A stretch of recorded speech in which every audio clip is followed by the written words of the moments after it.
Good evening. I'm going to give 3 points that three small ahas that I discovered while reading and viewing our video this week with Dr. Paul. First off, I read first before I watched the 2 videos, and one of the very first thing that stood out to me was the line in chapter 1 that asks, "Are you in any real sense in control of your thinking? Do you know how to test it? Do you have conscious standards?"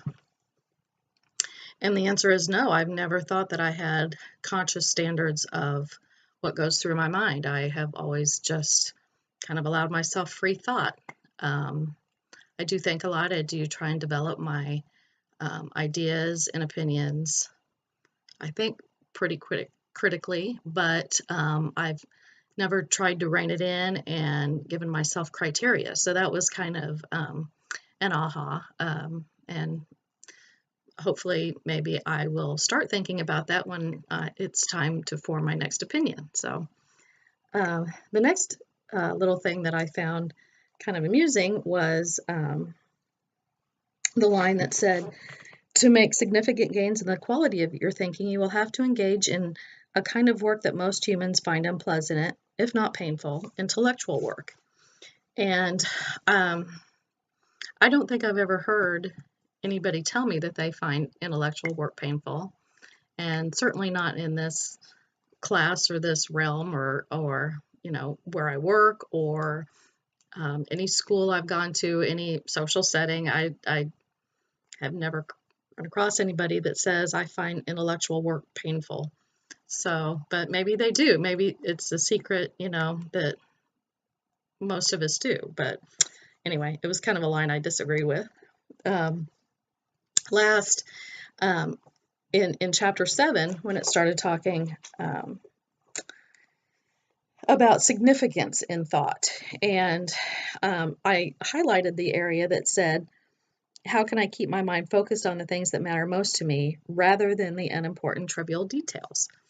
And again, that was a little line that I found a little bit offensive, because I think all of us have to think trivial thoughts on a daily basis, and we all have to, yes, there are things that are important to us. There are things we have to work towards in our lives once we set our goals and that type of thing. But trivial details are, I think, the kind of everyday part of life that brings you closer to other people, even if it's trivial. I mean, you don't have to have a deep conversation with your friends and coworkers and family every single day.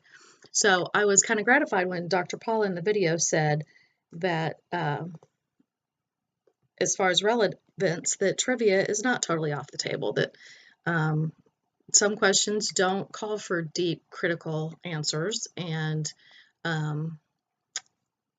just having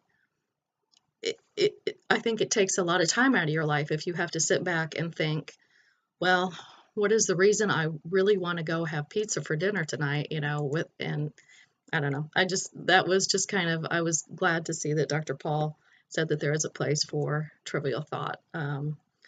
So those were my 3 big thoughts for this week, and thanks for listening.